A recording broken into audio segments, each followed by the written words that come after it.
The theme is for this week is I can be armed with righteousness and power, and that comes from chapter 14, verse 14, which it came to pass that I, Nephi, beheld the power of the Lamb of God, that it descended upon the saints of the church of the Lamb, and upon the covenant people of the Lord, who were scattered upon all the face of the earth. And they were armed with righteousness and with the power of God in great glory. So this is clearly talking about us and in our day and the blessings that come from the restoration of the gospel. And how does this great power of God and this, how are we armed with righteousness? Well, it's by being part of the covenant people of the Lord. And of course, when we talk about being the covenant people, we're talking about making covenants. We're talking about the ordinances of the gospel.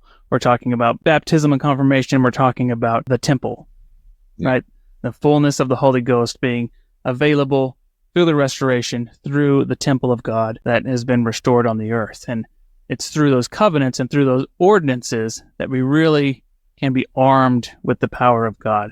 And we can be clothed in righteousness and carry that with us at all times. That we could be protected in the world, right? In our homes and out of our homes. We can take that armor of God with us. There's literally and spiritually, we can be clothed in righteousness and take that power with us in great glory, and we can be cleansed and sanctified through the Holy Ghost and walk hand in hand with the Savior and know and be protected through all the trials that we go through. Well, and the thing too about it is we tend to, and we talked about this before the podcast started, but we focus on, even though we say like, oh, what is a covenant?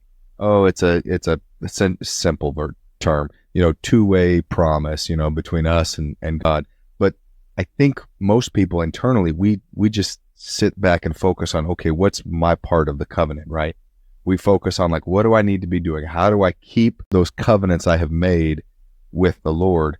But what we don't focus on a lot is there are promised blessings, and there is real power and authority that the Lord has promised to give those who are willing to make and keep those covenants with him. Now, what does that mean? As we can see in the life of Nephi leading up to this point, and then, certainly as we'll study in the upcoming lessons, there are going to be trials and tribulations. There are going to be difficulties. There are going to be times when you look up to the heavens and say, I am ready for this to be over now.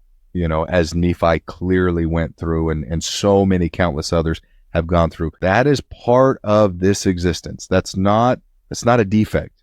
That's a feature of this plan. That's part of the plan. What we have to focus on, if we've made those covenants, if we have kept those covenants that we have made with the Lord, we just have to keep in mind that those promised blessings are waiting on us. If we haven't received them yet, they are pending. They are there. And we may not receive them immediately or when we feel like we need them. But again, understand the trials, the tribulations, that's part of the life. That's part of the experience we're supposed to be going through here. And so God is not going to absolve us of those things because he knows how bad we need them. And when he knows we need to receive the blessings that were promised through those covenants we make, he will send them. He will fulfill and keep his word. Again, as we talked about, he has that perfect integrity. Hold true to that. Keep your faith in regards to that. He has also made a covenant with you. You have not just made a covenant with him. And he will always, always keep his word. Thank you for watching. If you found this content spiritually enlightening, please like, comment, and subscribe. Like the gospel, these little things make all the difference, and it helps the algorithm push out better content for everyone to enjoy on YouTube.